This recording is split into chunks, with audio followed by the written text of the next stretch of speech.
Tommy Robinson had a huge pro-British rally, patriotism against extreme immigration, etc. 50 to 100,000 people attended, depending which source you believe. Very peaceful. But then today, shockingly, Tommy Robinson was arrested and detained under the Terrorism Act, which is astonishing because Tommy Robinson is not a terrorist. He's never been accused of being a terrorist. In fact, if you listen to him, he's an anti-terrorist. If you haven't realised yet, we're not backing down, right? Next up, it doesn't matter who you are, what level you are, what your job is or what your career is. If you speak out against their narrative, they will come for you. So why would he be arrested and detained under the Terrorism Act? I think I know why.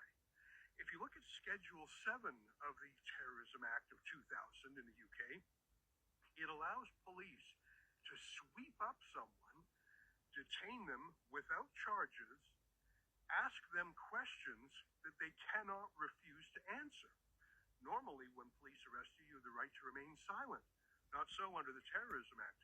You're compelled to give answers. Not only that, but you're compelled to give any documents or other things like that to police. And they don't have to have a search warrant. They don't have to charge you with a crime. They don't have to have a search warrant. You can ask for a lawyer, but it's up to the police whether or not you get one.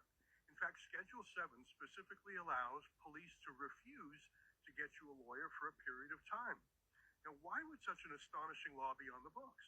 Well, it's called the terrorism law, and you can imagine a situation where if you catch a Khalid Sheikh Mohammed or an Osama bin Laden or a terrorist mastermind when there's like a ticking time bomb scenario, you might want to interrogate that person right away without the legal niceties. It would sort of be like waterboarding without the water, but only in extreme cases where time is of the essence and a building is about to be blown up, so you need that information now, and search warrants be damned.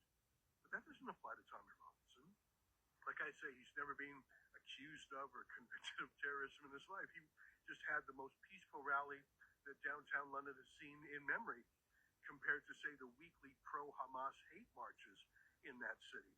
I think one of the reasons police use Schedule 7 of the Terrorism Act against him is because in addition to speeches about patriotism and musical entertainment, yesterday Tommy played a documentary film that he had made about a case of a Syrian migrant who Tommy says was beating up kids at the school, but the kid says that was defamatory. Tommy made a film purporting to show that no, he had proof of school teachers acknowledging that this kid had done terrible things, but it was covered up. Tommy made a movie about this, but he was also sued in defamation law about this, and a judge said, you can't show the movie. Well, Tommy did anyways, but that's not a crime. Tomorrow, Tommy was going to have some sort of civil hearing about it, but like I say, not a crime, not terrorism, basically journalism that the state didn't like. My theory is that the government swept in, used these terrorism laws to catch Tommy before he could move on to another jurisdiction, and they're holding him under false pretenses so they can do something to him legally. I don't really know the details, and in a way, they're not important. All you need to know is that the United Kingdom is now arresting journalists on trumped-up excuses, using anti-terrorism laws to sweep them off the streets without warrant or charge. If you think this is astonishing, well, it is.